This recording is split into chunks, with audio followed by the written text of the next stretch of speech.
we're going to be looking at this really important grammar concept using information from ESL Radius, which is a great resource, by the way, if you're learning English. Yeah, absolutely. By the end, hopefully you'll understand the difference between the two voices Yeah. and be able to use them more effectively when you're writing and speaking in English. That's right. And, it can really make a big difference in how clearly you can communicate your ideas. So let's just jump right in and start with the basics. Like, what are they, the active and passive voices?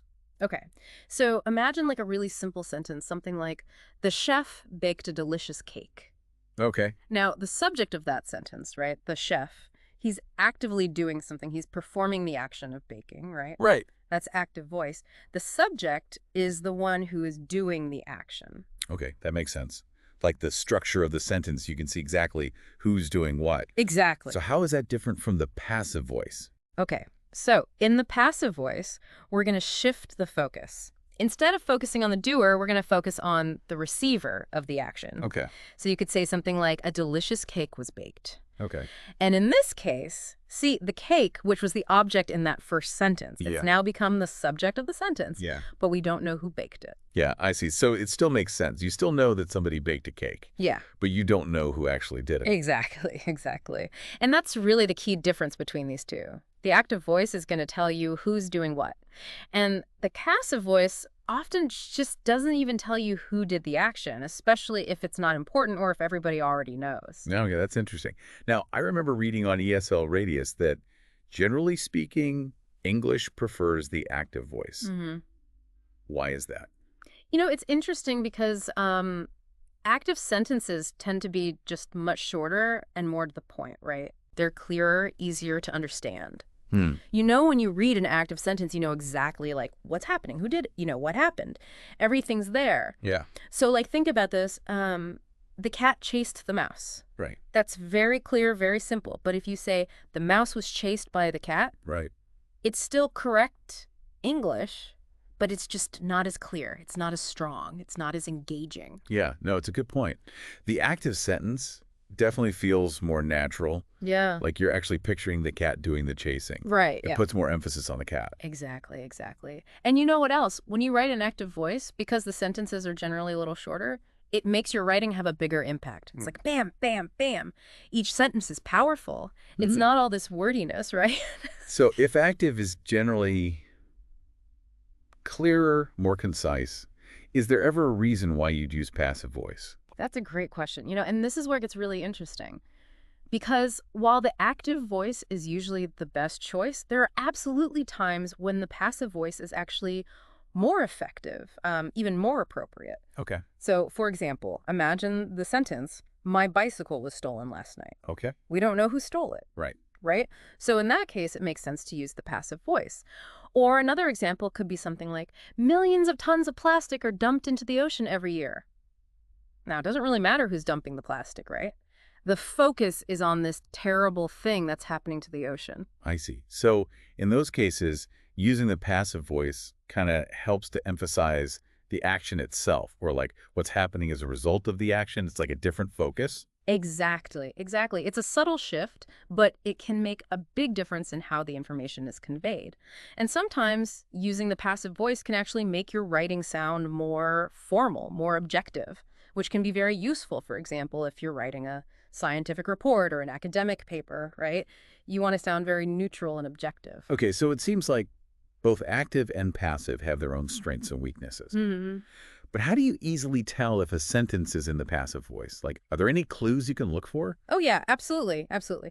There are some real telltale signs. So one of the most obvious clues is if you see the verb to be, and then it's followed by the past participle of like the main verb. Okay. So think of the sentence, the ball was thrown. Okay. So was, that's a form of to be, right? Right. And then thrown, that's the past participle. Okay, so if I see to be plus a past participle, Yeah, chances are it's passive voice. most likely, yeah. Another really good clue is if you see the word by, because a lot of times in passive sentences, they'll use by to introduce the agent or the doer of the action. Okay. So like, the window was broken by the strong wind. Okay, so by tells you who's actually doing it? Exactly, yeah. It kind of helps to identify like who or what is doing the action. Even though it's not the subject. Right, right. Even if they don't mention it at the beginning of the sentence. All right, but what if there's no by, like the meeting was canceled? Yeah, you're right. You won't always see by in a passive sentence, but Yeah. you can still tell it's passive because of that structure, right? Okay. Was canceled. To be plus the past participle. Okay, this is starting to make a lot more sense. So now we know how to, like, recognize it. Uh-huh. How do we choose between using active and passive? Right. Like, are there times when you should use one or the other? Yeah. Yeah, absolutely. So remember, both of them have their place in the English language, right? Okay. But generally speaking, active voice, that's your best bet. If you want to be really clear and concise and get straight to the point, that's what you should use most of the time. But the passive voice can be really useful if you want to maybe emphasize the action itself, like what happened, Yeah.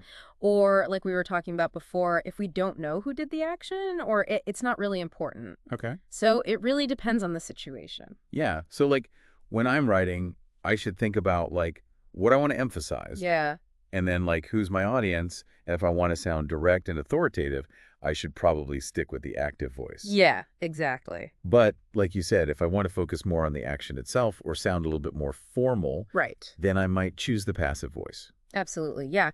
And sometimes using the passive voice can actually be a way of like being more tactful, right? Okay. Like let's say instead of saying the company made a mistake, you could say a mistake was made. Oh, I see. So you're not blaming anyone specifically. Exactly. Yeah. You're not pointing fingers. You're just saying, hey, this thing happened. Let's Yeah. move on. Okay, that's a good point. And sometimes, using the passive voice can actually be a little bit more concise and a little more elegant, especially if you have like a really long, complicated subject. Oh, okay.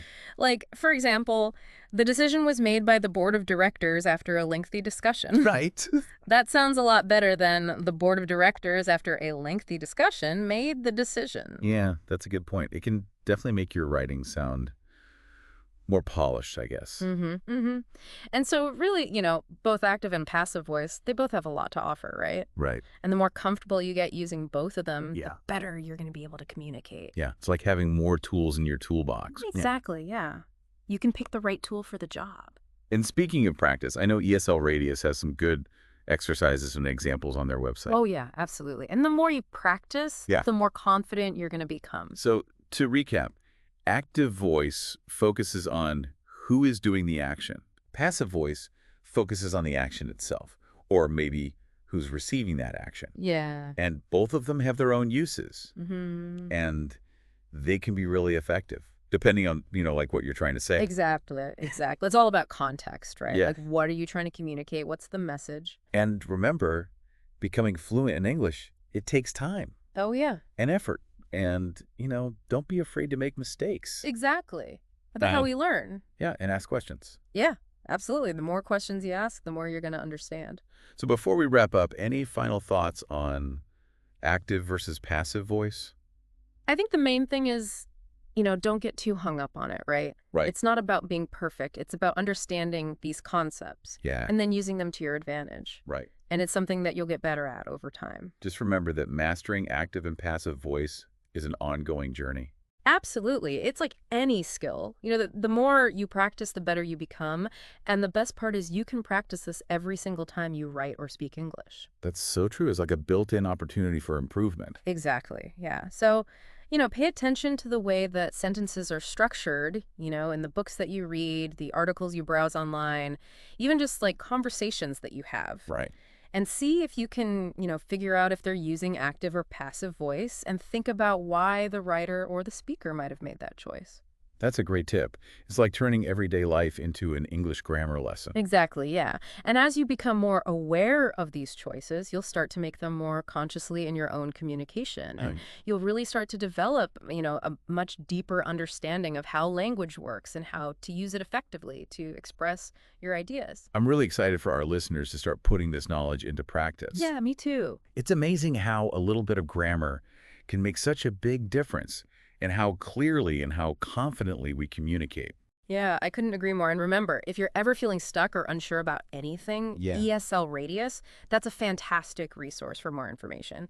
They have so many examples and exercises and clear explanations that can really help you.